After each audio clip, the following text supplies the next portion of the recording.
Sadar atau enggak, kita seringnya nganggap serangga itu pengganggu. Entah semut yang ikut minum teh, lalat yang nempel di makan siang, kecoa yang berkeliaran, atau lebah yang kita takuti sengatannya. Serangga juga bisa menguntungkan. Misalnya, Anda ternak ulat sutra atau lebah madu. Bisa juga kalau emang Anda doyan makan serangga seperti jajanan kaki lima di Thailand. Tapi umumnya, di keseharian kita nggak suka sama serangga. Kita juga nggak suka sama serangga karena bisa lebih merugikan dari yang udah disebutin. Seperti ilmuwan yang bilang kalau kecoa dan lalat bisa jadi pembawa virus polio. Nyamuk juga bawa penyakit yang bikin sekitar 725.000 orang jadi korban jiwa tiap tahun. Tapi apa jadinya kalau di dunia ini nggak ada serangga? Banyak produk yang nggak akan bisa kita punya tanpa serangga, seperti kain sutra, beberapa macam teh oolong, kermes yang dipakai untuk pewarna kain, shellac yang biasa dipakai untuk pewarna kayu, dan banyak produk lain dari lebah.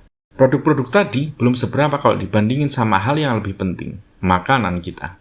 Alexander Maria Klein, peneliti dari Universitas Freiburg, melakukan percobaan di kebun apel milik Markus Marshall di Jerman. Mereka membungkus 5 pohon yang nantinya nggak akan ada penyerbukan. 5 pohon yang penyerbukannya oleh manusia, dan pohon-pohon lain yang penyerbukannya secara alami dilakukan oleh lebah. Ketika panen, pohon tanpa penyerbukan cuma punya beberapa buah aja. Pohon yang penyerbukannya oleh manusia ternyata berbuah paling banyak, tapi kebanyakan buahnya kecil-kecil dan nggak layak jual. Bisanya cuma diolah jadi jus apel. Dan yang nggak boleh dilewatkan, penyerbukan 5 pohon oleh 2 orang makan waktu 5 jam. Nggak tahu tuh berapa duit dan waktu yang dihabisin kalau semua penyerbukan 100.000 pohon di kebun Pak Marshall pakai tangan. Dan jelas, apel kualitas terbaik adalah hasil penyerbukan alami oleh sahabat kita, lebah. Jadi kalau nggak ada serangga, petani seperti Pak Marshall nggak mungkin bertahan karena nggak akan sanggup bayar banyak orang cuma buat penyerbukan di kebunnya. Dia juga makin rugi karena buahnya kecil-kecil. Kalau petani nggak bisa bertahan, ya berarti kita nggak akan bisa makan apel. Begitu juga dengan banyak buah-buahan lain yang prosesnya serupa, termasuk kopi dan coklat. Coffee shop favorit Anda nggak akan ada tanpa bantuan teman kita ini. Kita masih beruntung karena padi bisa melakukan penyerbukan sendiri. Tapi apa ya kita cuma makan nasi? Tanpa serangga, kita gak akan bisa ngasih makanan bernutrisi buat 8 miliar penduduk bumi. Masih ada lagi peran serangga lain, misalnya memakan bangkai baik hewan dan tumbuhan. Tanpa mereka, bumi akan penuh dengan bangkai hewan dan tumbuhan.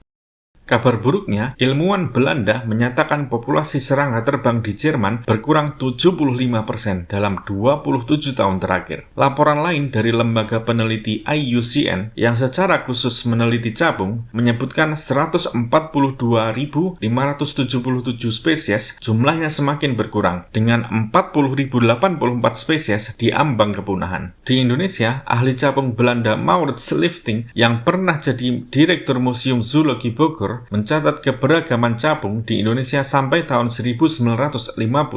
Wahyu Sigit Rahardi, Ketua Indonesian Dragonfly Society, bilang di sebuah wawancara kalau beberapa jenis capung dari marga Drepanosticta yang tercatat oleh Lifting nggak bisa ditemukan sekarang. Dengan menghilangnya banyak serangga, mestinya kita manusia yang khawatir. Karena seperti yang udah dijelasin di awal video, kita bergantung banyak pada serangga. Junianti Peggy, peneliti di Museum Zoologi Bogor saat ini, bilang, serangga tanpa manusia mungkin akan baik-baik saja.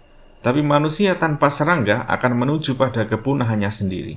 Dan tentu saja penyebab hilangnya banyak serangga adalah manusia. Jadi Anda, pemirsa yang nonton video ini, atau enggak, saya juga sih, adalah penyebab utama hilangnya teman-teman serangga kita. Kita penyebab perubahan iklim yang bikin suhu naik dan cuaca ekstrim. Jadi serangga nggak bisa bertahan, termasuk perubahan musim yang nggak jelas bikin ekosistem terganggu. Kita juga pakai pestisida yang ngebunuh serangga, dan dimanapun manusia singgah, pasti ninggalin sampah. Dan faktor yang menurut kami penting karena memperparah faktor-faktor yang tadi udah disebutin adalah suburbanisasi. Udah pasti kalau kita menguruk rawa jadi hunian atau jalan, hewan yang hidup di situ pasti jadi korban. Penelitian oleh Novin Teristiandi, mahasiswa biologi di Universitas Raden Fatah Palembang membuktikan dibanding dengan rawa alami, jumlah serangga 20% lebih sedikit di lahan yang udah diuruk dan 50% lebih sedikit di lahan yang udah dikonversi jadi pemukiman.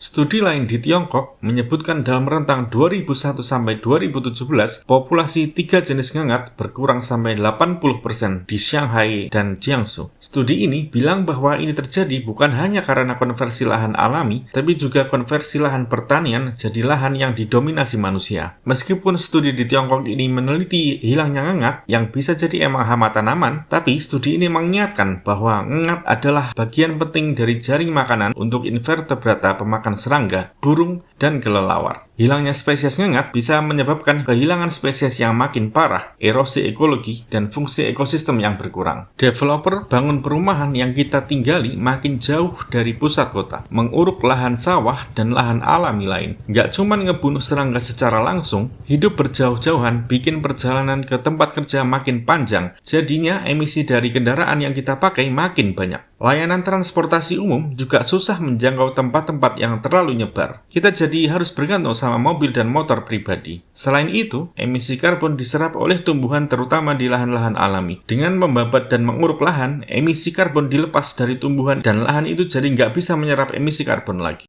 Makin sempitnya sawah karena dijadiin perumahan, bikin produksi pertanian menurun. Ini bisa aja direspon dengan buka lahan alam buat dijadiin sawah yang baru. Ini otomatis ngambil habitat hewan dan tumbuhan lagi. Bisa juga biar produksi pertanian tetap tinggi, sawah yang udah berkurang dipaksa lebih produktif lagi. Yang salah satunya, pakai pestisida lebih masif biar hasil panen bisa optimal. Pernahkah Anda terbayang enaknya hidup di suburban Amerika dengan halaman luas ditumbuhi rumput hijau? Nggak tahu aja kalau rumput-rumput di halaman mereka rajin dipotong dan disemprot pestisida biar nggak jadi liar. Dan yang pasti Anda nggak tahu juga, kalau di total, orang Amerika ngabisin 40 miliar dolar per tahun cuman buat ngerawat rumput. Dengan hidup berjauhan, kita bikin jalan makin panjang buat menjangkau semua. Makin banyak lagi lahan yang diuruk. Dan yang perlu dibahas juga adalah makin banyak lampu buat penerangan jalan dan rumah. Kalau Anda lihat banyak serangga yang terbang dekat lampu, itu bukan karena mereka suka sama lampu. Dan cuma itu tujuan hidup mereka. Banyak serangga yang emang aktif di malam hari dan pakai cahaya bulan buat navigasi. Karena ada lampu, mereka bingung dan terbang dekat ke lampu-lampu ini. Sialnya, banyak serangga yang mati dan nggak balik lagi ke habitat mereka. Udah jelas kalau kita hidup menyebar, mau pakai gaya Indonesia atau Amerika, sama-sama nggak bagus buat lingkungan dan hidup teman-teman serangga kita. Termasuk menguruk sawah dan rawa buat dijadiin stadion, tempat ibadah, tempat wisata atau coffee shop juga bukan pilihan bijak. Emang sih, populasi makin banyak dan perlu ruang. Tapi perlukah sampai kayak gini? Kalau kita lihat dengan bijak dan teliti, kita tahu kalau kita, manusia, serakah dan ngambil lebih dari yang kita perlukan. Saya kira nggak bijak kita ngambil lahan alam dan menguruk sawah, padahal banyak banget ruang di tengah kota yang nggak dimanfaatin dengan efisien dan bijak. Berapa banyak bangunan yang kita tinggal, rumah-rumah yang dibiarin rusak, lantai atas ruko yang terbengkalai, dan bangun gedung nggak sampai selesai. Kenapa nggak kita ubah aja jadi apartemen 4 lantai estetik seperti di Paris daripada cuma rumah-rumahan? Lihat aja dari satelit, gimana perubahan kota Madiun dan sekitarnya yang tadinya hijau segar di tahun 1984 jadi abu-abu pucat di 2020. Dengan pertumbuhan penduduknya nggak nyampe 25%. Kota besar kayak Surabaya tentu aja penyebarannya lebih ngeri. Kalau kita lebih bijak dengan bangun rumah tumbuh ke atas, ngambil lahan secukupnya, kita hidup berdekatan dan kemana-mana bisa jalan kaki atau naik sepeda. Layanan transportasi umum juga bisa jalan karena nggak terlalu nyebar. Emisi karbon bisa dikurangi. Kita juga bisa mempertahankan sawah dan lahan pertanian lain buat makan kita semua. Kita juga masih bisa hidup berdampingan dengan teman-teman serangga yang selalu mensupport tanpa diminta dan mempertahankan kerja ekosistem. Contoh bijak misalnya Singapura, dengan penduduk yang sampai 5,5 juta orang, sebagian besar tinggal di apartemen. Jadinya Singapura masih punya 47% lahan hijau. Orang Singapura lebih dekat dengan alam. Contoh terbaik lain adalah Oslo yang punya 68% lahan hijau. Dengan kebijakan di negara kita yang bikin developer seakan bisa menguruk lahan dimanapun buat bangun rumah, termasuk buat rumah subsidi, kita bisa aja tinggal di perumahan subsidi yang jauh dari tempat kerja dan luas lantainya cuma 32 meter persegi. Sedangkan 80% lebih orang Singapura tinggal di apartemen yang dibangun pemerintah yang luas lantainya 92 meter persegi. Bahkan lebih gede dari rata-rata rumah orang Belanda yang cuma 74 meter persegi. Jadi kalau Anda berusaha sekuat tenaga buat tinggal di tengah kota, kami ingin menyampaikan terima kasih telah mau bersusah payah menjaga ekosistem dan hidup teman-teman serangga kita. Dan kalau Anda nonton video ini sampai sini, kami juga berterima kasih dan teruslah mendukung kebijakan penggunaan lahan dan transportasi umum yang bijak buat kebaikan masa depan kita semua.